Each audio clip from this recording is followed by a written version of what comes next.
Hey everyone, welcome back to our channel. Today, we're diving into the world of rare and unusual foods. These culinary gems are not only delicious, but come from all corners of the globe, with unique origins, fascinating cooking methods, and of course, prices that might surprise you. So let's get started and discover some foods you might never have heard of before. You call yourselves foodies? Well, let's see if you have the bollocks to stomach this lot. First, we're off to Sardinia, that little island off the coast of Italy. And trust me, what they've got cooking here is not for the squeamish. We're talking about casu marzu, a cheese so pungent, so alive, it would make a donkey think twice. Now, this cheese, it's made from sheep's milk, right?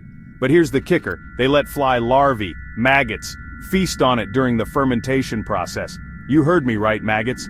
These little critters, they break down the fats in the cheese, making it all soft and spreadable. And some people, I swear, they eat it with the maggots still wriggling around. They say it adds to the flavor.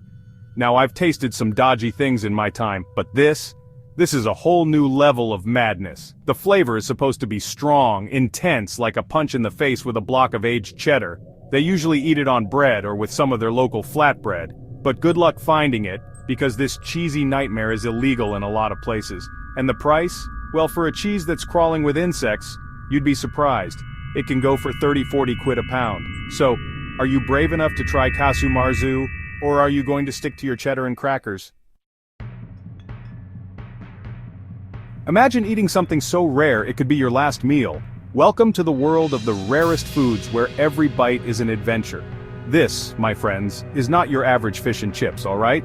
We're talking about pufferfish, a delicacy in Japan that can quite literally kill you if it's not prepared perfectly. You heard me right, one wrong slice and you'll be pushing up daisies faster than you can say sushi.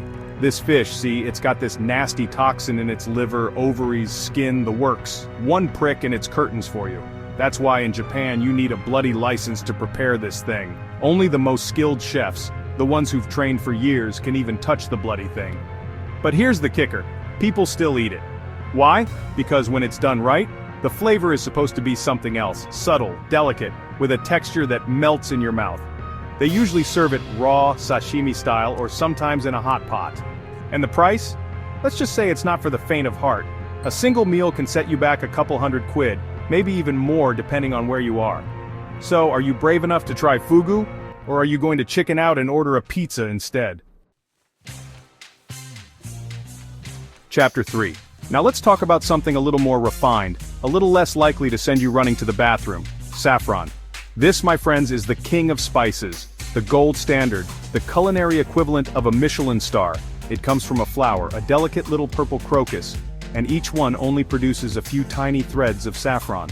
These threads have to be harvested by hand, then dried, and that's what gives you the spice. It's a long process, a labor of love, and that's why saffron is so bloody expensive. We're talking hundreds, even thousands of quid per pound. But the flavor, oh the flavor, it's earthy, floral, with a hint of bitterness. It's what makes paella sing, what gives Persian rice that beautiful golden hue. A pinch of saffron can elevate a dish from ordinary to extraordinary. It's the spice rack's equivalent of a culinary magician.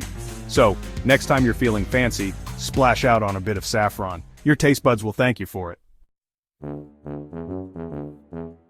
Chapter 4. Alright, last but not least, we've got a fruit so pungent, so divisive, it's actually banned in some places. I'm talking about durian, the king of fruits in Southeast Asia.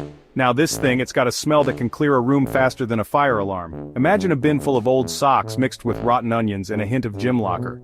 Yeah, it's that bad. But here's the thing, people swear by the taste. They say it's creamy, rich, like a custard, with a flavor that's both sweet and savory. Some say it tastes like almonds and garlic, others say it's like eating a bowl of sweet onions. I'm not sure I'd go that far, but hey, to each their own. Durian is a fruit that you either love or hate. There's no in-between, you can find it fresh, in ice cream, pastries, even savory dishes. And the price? It varies, but you can usually find a whole fruit for a $5 or so. So, are you brave enough to try durian? Or are you going to hold your nose and run for the hills? These rare foods give us a glimpse into the fascinating culinary traditions that exist around the world.